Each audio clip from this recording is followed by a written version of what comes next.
I'm Joanna Coles. This is the Daily Beast podcast. And today we're going to be talking to someone else who worked for Donald Trump in the White House. He only lasted 10 days. That's Anthony Scaramucci. He was on the podcast 2 weeks ago. He solicited thousands of comments from you, some of you agreeing with him, some of you saying, why on earth did we have him on? We have him on because he has great opinions. He's been up close to Donald Trump, and he's seen what it's like, and he knows what it's like to be fired by Trump and also to leave the fulcrum of global power and whether or not that does leave you with PTSD. So let's get into it. Well, thank you for bringing me back, Joanna. This was fun for me. I'm very pleased to have you back. And one of the things, many things you said on our last podcast stuck with me, but in particular was the foolishness of the Democrats to let Elon Musk go. Is there a moment where the Democrats could now invite him back? Well, there's certainly a moment. It would require good leadership. Ro Khanna understands this. Ro has already suggested this. I'm sure he's going to try to reach out to Elon. Ro is the congressman. Yes, Ro's a congressman from Silicon Valley. He actually controls that district, and he's a very bright guy. He's been around a long time, and he's got maturity enough to see that having Elon on your side is better than not having him on your side. Right. I think the relationship with Trump is permanently damaged, but it's not. Let me just explain to people Trump world. You're in, you're out. You can get back in, but you're never back in the same way. OK, so. And again, there's a differentiation between elected leadership and non-elected leadership. And so Marco Rubio can say that he has like little stained Cheeto hands, but he can become the Secretary of the State because he's an elected official that can get through the Senate. And so you can get back in, but in that way. But he's never going to be like this with Trump, meaning super close, because he did call him, little hands. You see, I know Trump's personality. So somebody like Bannon is back in. He was sloppy Steve Bannon when he was jettisoned, and now he's back in on the periphery. He's never fully back in. I know that Musk is telling people that he wants to de-escalate. He probably went a little bit too far with the Epstein file declaration. Which he withdrew, right? He took that tweet down. Yes, he took the tweet down, but I think the damage has been done. And I think that we have to remember, in Trump world, Elon got too close to Trump. Okay, so there's an Icarus situation. If you get too close to Trump, Trump world will burn you. Okay, that frankly happened to me, Right. Okay, so you've already upturned the conversation I was planning to have because I'm sorry, but no, it's all good. I want to explain to your viewers what this is because I have 8 years of experience with it. I know. Okay, so let's go back to. I want to come back to the Elon of it all, but I do want to understand Trump world. You were at the center of it, admittedly for 11 days. When Trump said that, and there seems to be some truth to this, that when people leave the White House, they basically become hostile to him. They miss the glamour. They miss being at the center of it all. Can you talk us through what it was like when you left? Yeah, okay. So I think it's important for your viewers and listeners. I was on the campaign for 11 months. I was one of 16 people on the executive transition team. So I helped build the cabinet over the 12 weeks after the presidency. It's not like I just showed up one day and Trump said, hey, how are you? Come in and be my comms director, and then I'm going to fire you after 11 days. Right, you had a year of looking at this. Yeah, and Kushner said to me, Jared said to me that he likes hanging out with you because you remind him of Fred Trump. You don't give a shit. You tell him exactly what you think. You made your money on your own, so you're not tied to anything. And so he always called you to ask you your opinion because you're not going to kiss his ass. That didn't work in the White House, by the way, but it did work on the campaign. And so I think it's important for people to understand this. So I was in the orbit, for a while. I got sucked in, and I think I've explained this to people. I let my ego get the best of me. I should have never gone to work for him. And that's exactly what happened to Elon. You get sucked into the orbit, and then you start to have a love affair with power. You get Potomac fever. Elon got What are the symptoms? What are the symptoms of Potomac fever? Well, the first symptom of Potomac fever is you don't know you have it. Okay, and that, by the way, because I've had Potomac fever, asymptomatic. Right. Well, you don't know you have it, but here's what goes on in your head. I am coming from New York, and Washington is broken. I've heard this from the media. They've chanted this to me for 3 decades. I am going to descend onto Washington and fix Washington. Right. Okay. I'm coming from Silicon Valley. I've made billions of dollars. I'm a genius. The people in Washington are stupid. I'm coming into Washington to fix Washington. And you get some level of arrogance and you get some level of lack of self-doubt. These are all symptoms of Potomac fever. Musk has it. Lutnick has it.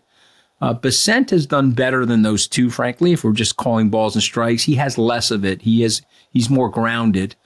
Well, and people are saying that Lutnick will be the next one out. Well, I'm surprised by Howard. I've known Howard a long time. Howard, the way he talks to people, go watch his interviews, the high level of petulance, the high level of arrogance. Mm-hmm. And he's also very condescending to global officials. So, you bring in a trade contingent and he's like barking at them like he's Donald Trump and he's over exaggerating Trumpism. He's not helping the cause at all. So yeah, I mean, if he gets bounced, it wouldn't surprise me. I was also in a room recently where he took credit for hiring Elon, actually. He said, I hired Elon Musk. I tell him what to do. And I thought, oh, goodness, you shouldn't say those two lines out loud because, A, the president wants credit for hiring Elon Musk, and B, Elon Musk doesn't want to have been hired by Howard Lutnick. Joanna, you forget your teachings. You forget Euripides, you forget Sophocles and Aeschylus when you go to the White House. Right. And what would they all say to you? They would say your pride and your ego is your nemesis. And once you get involved with this, you will go over your skis and you'll get burnt up. With me, I crossed Trump by embarrassing. People think I got fired because of the reporter and the interview. Trump called me after that. He loved that. If you know Trump's personality, he loved the interview. He didn't have any problem with the interview. I mean, I'm a New Yorker. He's a New Yorker. Remind, a lot of people won't know what the interview was. It was an interview in the New Yorker that you gave to Ryan Lizza, correct? Yeah. I mean, I don't even like bringing up the guy's name because he's such a loser. I was off the record. I told Remnick that. He says that I was on the record. It doesn't matter at this point, but I told that reporter, okay, I'll never talk to you again. Our families had a relationship that dated back to 1966. His father was personal friends with my dad. Everyone forgets that part of the story. So I didn't think he was going to do that to me. But of course he did that to me. But that didn't get me fired. Trump sort of liked that. He thought it was funny. And he thought I was, and he didn't really like Bannon at that moment. And so we were trying to push Bannon out. So he didn't really mind that. What got me in trouble with Trump is I said something to him in front of other people that he didn't know that caught him off guard. And he's an insecure guy. You can't do that with Trump. You can't tell him something that he does not know.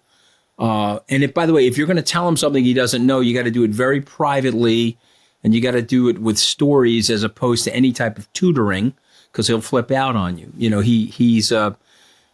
knows he's got intellectual deficits, but he likes to flex on people using his intimidation tactics. You see what I mean? Right. And so I made the mistake of telling him something he didn't know in front of a few people, a few cabinet members. He looked at me and said I was wrong. I said, well, I'm not wrong, and then he checked and found out I was right. And then he got pissed at me and said that I embarrassed him. And then, can I tell you how I got fired? I don't really talk about this, but I knew I got fired. I knew I got fired at 6 a.m. I got actually officially fired at 9:30, but Joanna, when I turned on the White House bat phone, this like super encrypted phone to where you communicate with other people in the White House, not the Signal program that Hegseth is using. I turned on the phone and I couldn't call out on the phone and I wasn't getting any incoming messages. So they had already cut my White House operations had already cut my air supply at 6 a.m. in the morning. So it was a sinking feeling. I knew I was getting fired but look, when you get fired from a place like that, you take it like a man. Where Trump fired Elon, he 100% fired him. Elon got upset about it. He also got upset about the NASA administrator. He wanted that a NASA administrator. And so what happens is you get a big ego. You built these very successful companies. You're worth hundreds of billions of dollars. And he backlashed. And, I'm not saying it's not normal, but you have to remember the cabinet didn't like him. Susie Wiles hated him. Rubio didn't like him. They were fighting with him because he's not a Washingtonian. He didn't understand the rules of Washington. And you have to understand how the game works. And by the way, Joanna, I didn't understand it. Okay, so I'm not going to BS you here on your own show. I didn't understand it. I understand it today, 8 years later, which is why I predicted Elon would get ejected and there would be a very rough outcome for both of these guys because of their egos. Do you think that Elon is seriously interested in disrupting politics, or was he just after policies that would support his business? I mean, as you saw, he put out a tweet saying, "Is it time for a third party?" So I do. So if you ask my podcast co-host on the Rest is Politics US, Katty Kay, she does not. Okay, she's more seasoned than Washington. Bloomberg tried to start a third party. He looked at it carefully and said, no, it's not viable. But Elon Musk is a different beast than Mayor Bloomberg, and he's also a lot younger, and he's worth hundreds of billions of dollars, and he's got buddies of his in Silicon Valley that are still beholden to and tight with him. Could he put an endowment structure together, funded with several hundred, $1 million, maybe even a few $1 billion, and create a robust third party? Yeah, I mean, these guys have done a very good job since the Ross Perot election of 1992 to strengthen their duopoly. But could you get some radical centrists in there who flummox these guys, right? Because they've got these very tight margins, Republican and Democrats. If you put 10 centrists into the Congress, into the Senate, you've now got a real problem on both sides. They have to come to the center. Same thing in the House of Representatives. So Elon is studying this. You could pull this off. I don't think you could win the presidency from a third party. And remember, Donald Trump created a third party. It's now known as the Republicans. Okay, it's not the Republican Party I grew up in. He did an M&A transaction with his own party called MAGA. He decapitated the Republican Party, installed MAGA. He's the Republican in name only, not me. I'm an old school Republican. That's the MAGA party. So Trump knew he couldn't run as a third party guy. So he took over one of the two parties. What Elon could do is create this sort of buffer party. And I think it could really upset the apple cart of the current status quo that's going on in Washington. And again, I think Elon's capable of doing that. He's not going to do it today. People don't understand this, but I will suggest this to you. Trump is the decaying political asset. His decay has already started.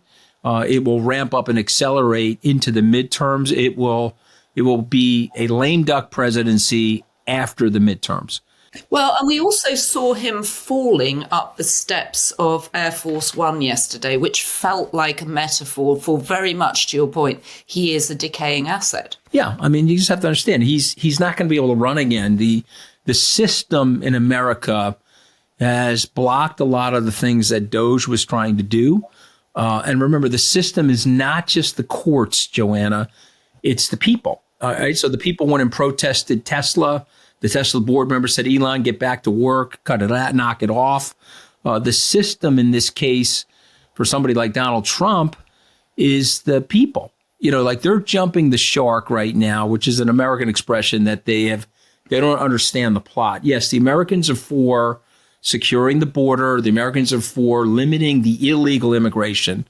But what they're not for is a neighbor who got here illegally, that's paying their taxes, that is a law-abiding citizen, that's raised two children in their neighborhood. They don't want that person ripped out of the neighborhood by Tom Homan. They don't want that. Okay. And so the battle that's going on in L.A., they are missizing that. Now, Trump's got great political instincts. He may pull back.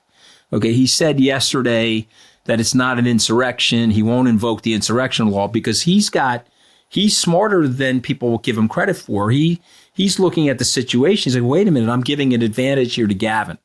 I'm putting Gavin in an underdog position. I'm threatening to arrest Gavin, says, come on, come and arrest me.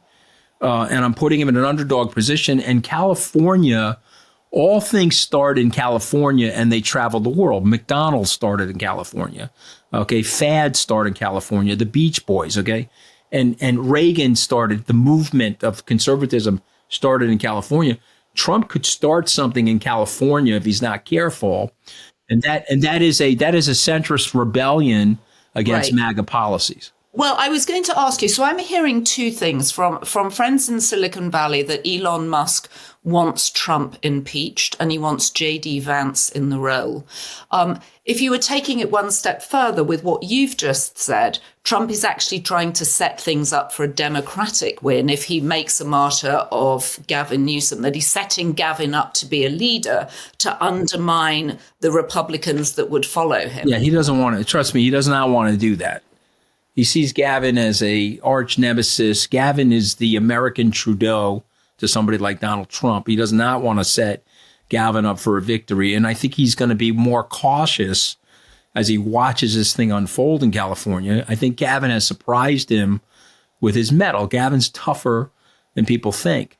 And remember, again, repeating this, but it's worth repeating, it's the fourth largest economy in the world. Right. It's a very complex state. The right-wing media gets a lot wrong about California. Yes, there is homelessness. Yes, they may have made a mistake on bail reform, but California has a vibrancy that you got to live in California to fully understand. And it's a very complex situation. And remember, we took California from Mexico. And don't ever forget that. And so there's a lot of Mexican influences in California, and there's a Mexican population in California that has to be delicately managed and governed.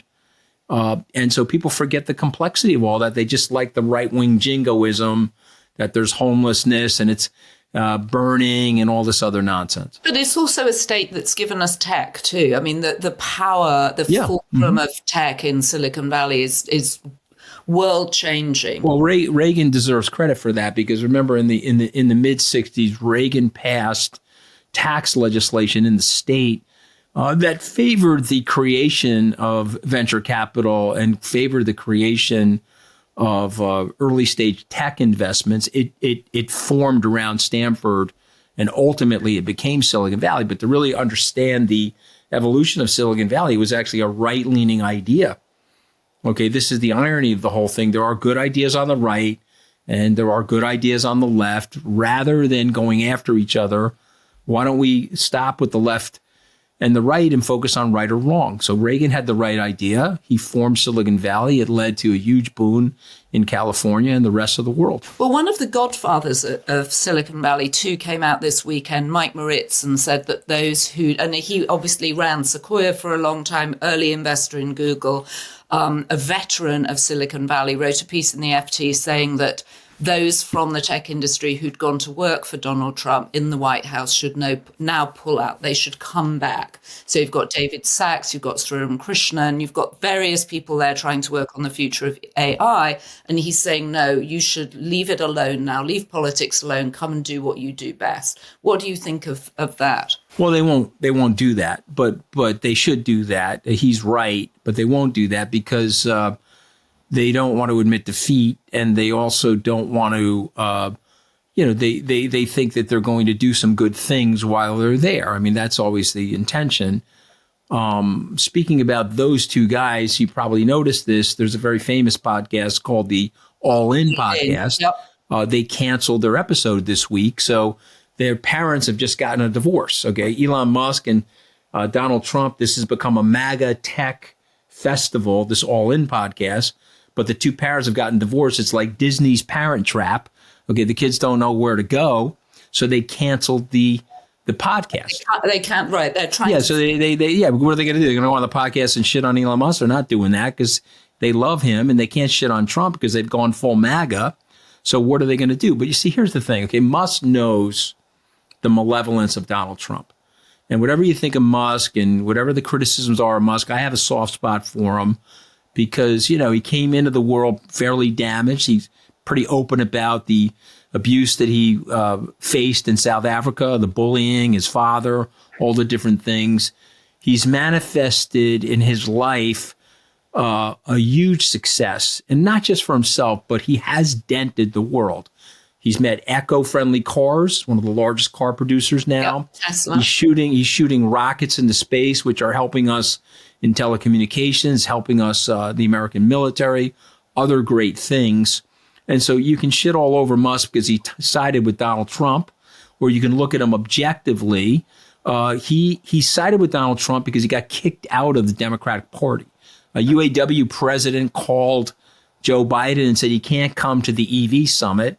And since we now know that it was weekend at Joe Biden's, some staffer made the decision to disinvite Elon Musk. That was a terrible political decision. So if you're the Democrats, if you want to be a leading Democrat, how should they bring him back under the House? He's already out there saying he wants to start a third party. That could be disruptive in itself, even if he has. So first off, if I were a Republican, I'd try to get to neutral with him and Trump. He's already taken down his tweets. He doesn't want to start a fight with the president. And remember, when Elon's brain kicks in, his rational brain will be like, this is a decaying political asset. I got to wait this guy out. He sent a tell on Twitter last week, or on X. He said, I'm going to be around the next 40. Mm-hmm. This guy's cooked after 3.5 years. But he's actually cooked after 1.5 years, Joanna. He's not cooked after 3.5. And so all Elon has to do is wait him out. There'll be more normal Republicans that he can join alliances with if he wants. The smarter Democrats will bring him back in. But the big problem with the Democrats, they want to cancel everybody. Right. I helped the vice president on debate prep, and she had a very successful debate. There was a group of moderate Democrats that wanted me on the campaign plane with her. And there were hard left Democrats on the campaign that said NFW. He once worked for Donald Trump. He is to be canceled. He's not to be seen or heard from again. And so when they do that, they make it harder for themselves to win. They should be putting down their petty disagreements with people, and they should put up a fight for America and a fight for the democracy and a fight against authoritarianism. And if they did that, they would call Elon and say, let's get a cup of coffee. What'd you learn? And we screwed up with the EV summit, and we screwed up with other things with you, but you're naturally predisposed towards us. How can we get you back in the camp? See, Trump knows this, which is why he's threatening Elon. He's saying there will be consequences if you fund Democrats. You see, he's trying to scare Elon. But this is the biggest problem I have with Trump. That's an authoritarian thing to say in a free country. Okay, in a free country, you can choose how you want to spend your money politically. If Trump, as a political leader, is threatening a private citizen, that's the creeping of authoritarianism, and it has to be rejected. And so this would be something I would be saying to Elon. I would say, don't listen to that nonsense. The system's going to hold. Trump's threats are idle. They're immature. There's just the bellicosity of rhetoric because he fears you. But come back into the fold. We need you in our party. When I know he's now taken it down, but Elon made a big deal of throwing down the Epstein, what he called bomb, and saying that Trump is in the Epstein files and that's why they haven't been released. Do you have any information on what there is supposed to be around Donald Trump and Jeffrey Epstein? I don't. I think, listen, I can't stand Donald Trump. I think it's pretty obvious. I think he's a malevolent guy. I think he's hurt our country. I think he's got great political instincts, but he's used them for a force for bad and a force for evil, not for good. But I think if that stuff was out there, just me saying this, I don't have any sources, but my gut tells me if that stuff was out there, the Democrats would have played that in 2020. They would have played that in 2024. They controlled the FBI, didn't they? In the last administration, Merrick Garland could have found that. Steve Bannon, the first time he met Jeffrey Epstein, which was, I think, in 2017, apparently said to him, "You were the only person I was afraid of in the whole campaign." And Jeffrey Epstein has felled the head of MIT went down. Bill Gates has been, his wife said that his friendship with Jeffrey Epstein was one of the reasons she wanted a divorce. The Epstein taint has lingered on many people. I just wondered if the White House had when you were there, whether or not there was a sort of general feeling at the White House that this was not an issue for Donald Trump. Joanna, I don't know the answer, so I want to be very clear on that. But my gut tells me is I don't think it is an issue. Right. Was he at parties with him? Did he do certain things with him? There's film of that, obviously. Did he go over the line with Jeffrey Epstein and do something super malevolent and super nefarious? I don't believe that's the case because I think that would have come out. But again, I don't know. Okay. But the flip side is, while I'm saying that to you, I believe there is compromise on Donald Trump. I don't know what it is. we all used to say, okay, what is it? What is the hold that Vladimir Putin has on this guy? Because again, when the window's open and you hear clippity clop, it is a horse. It's not a zebra. Don't overthink the goddamn thing. Okay. Right. And so this guy is kowtowing to Putin. Putin has the GDP of Italy. He's in a failed state. He's in a state that has a failing military industrial complex. We all know this if we read intelligence briefings. We all know this if we observe the battlefield. Okay, he's going up against a smaller state that has better technology because it's been funded by the Europeans and the Americans, and he can't defeat the smaller state because of this. And he's in a train wreck situation at home, and yet he owns the president of the United States. How does he own the president of the United States? You tell me. He has to have something on him, okay, that we don't understand. And people could be mad at me and say, oh, that would have came out already. No, it wouldn't. You know, if they tracked Trump in the 80s and 90s like the KGB did, and they've got real compromise on him, not a PP tape, or they have something related to something that would be too much for Trump, even Trump himself, to deal with, he would kowtow to Putin. There's no other explanation. Somebody tells me, oh, he loves authoritarians and all this nonsense. It's bullshit. It's bullshit. Trump doesn't love authoritarians. He loves himself. Okay. And he would not be kowtowing to Putin sitting in the biggest economy with the biggest military. Wouldn't be. He would be shoving Putin, but he doesn't shove Putin because they got something on him. That's my honest opinion. But it's not the Epstein stuff. It's absolutely okay. It's absolutely fascinating. Well, Elon has taken the tweet down now. So final question. And I love how you talk about the White House and how you got seduced by it and how this is about sort of one's ego getting in the way. Elon's father came out and said he's now got PTSD from working at the White House. Mm-hmm. Is that something you felt you had? I know you were there for a short length of time, but it's a very intense period of time. It's a great question. If I had it, I'm not saying I didn't have it, but I don't have it now. But if I did have it, you know, I would probably say I didn't have it. Let me tell you why. Because I had crisis management, people telling me to go away, move to Italy for 5 years, blah, blah, blah, blah, blah. I'm like, I'm not fucking doing that. I went right on the Colbert Show. I think Colbert called me Tony Soprano on the Potomac or some shit. I didn't give a shit. Right. And then I went right on the Bill Maher Show. I went to Saturday Night Live when they were parroting me. They called me human cocaine. My kids thought it was fucking great, even though I've never. That's quite a good description. What? Yeah, but I've never snorted a line of cocaine. But I was like human cocaine. Bill Hader was playing me. So in other words, like if I had PTSD, I don't think I would have been able to do all that. Right. But I went right back into the fray. I stayed. People don't remember this. I stayed loyal to the president for 2 years after my firing. I didn't want to be the baby that got fired and then turned on Trump, even though I thought Trump was doing some maddening things. I thought it would be more respectful to lay low. It was when he started saying stuff that was, to me, I mean, look, everybody's got a limit with Trump. He moves the goalposts on you to the point where you say, I'm done. Okay. And so he started saying that these women that are in the squad, who I don't agree with ideologically, should go back to the countries they originally came from. These are 4 congresswomen. Yeah, exactly. 3 are African American, 1's Hispanic American. 3 of them are born in the U.S., 1 naturalized from Africa. They should go back to the countries they originally came from. This is a form of racism as old as the country, if not older. It's nativism. They told my Italian American grandmother in the 1920s to go back to the country she originally came from. It broke her heart.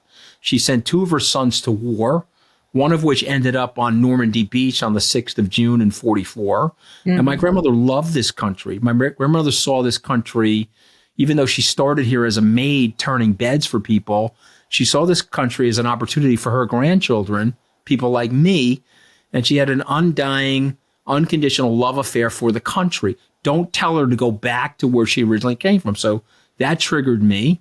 I said on the Bill Maher Show, that's a form of racism. Trump tweeted at me some nonsense. Joanna, I'm a New Yorker. Do I look like Ted Cruz to you? Let's establish on your podcast, I'm not fucking Ted Cruz, okay?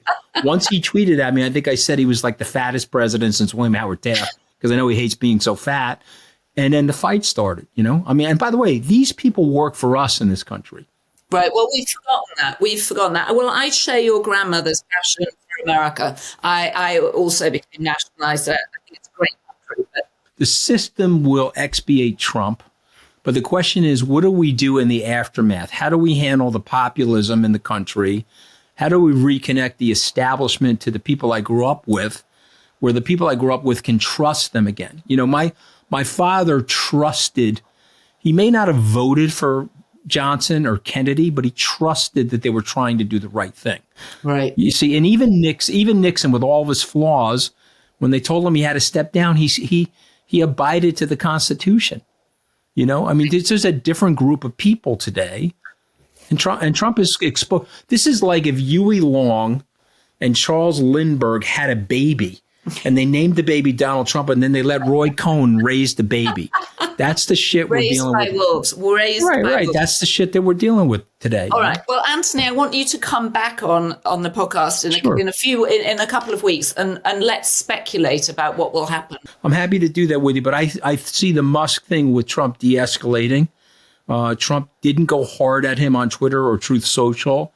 He did say that he thinks he's crazy, and he does say that he's not thinking about him. He did send in the National Guard to change the story in California. I mean, He really moved the narrative on from Elon. That's Trump. He's a reality television producer, so that story, that thread is already over.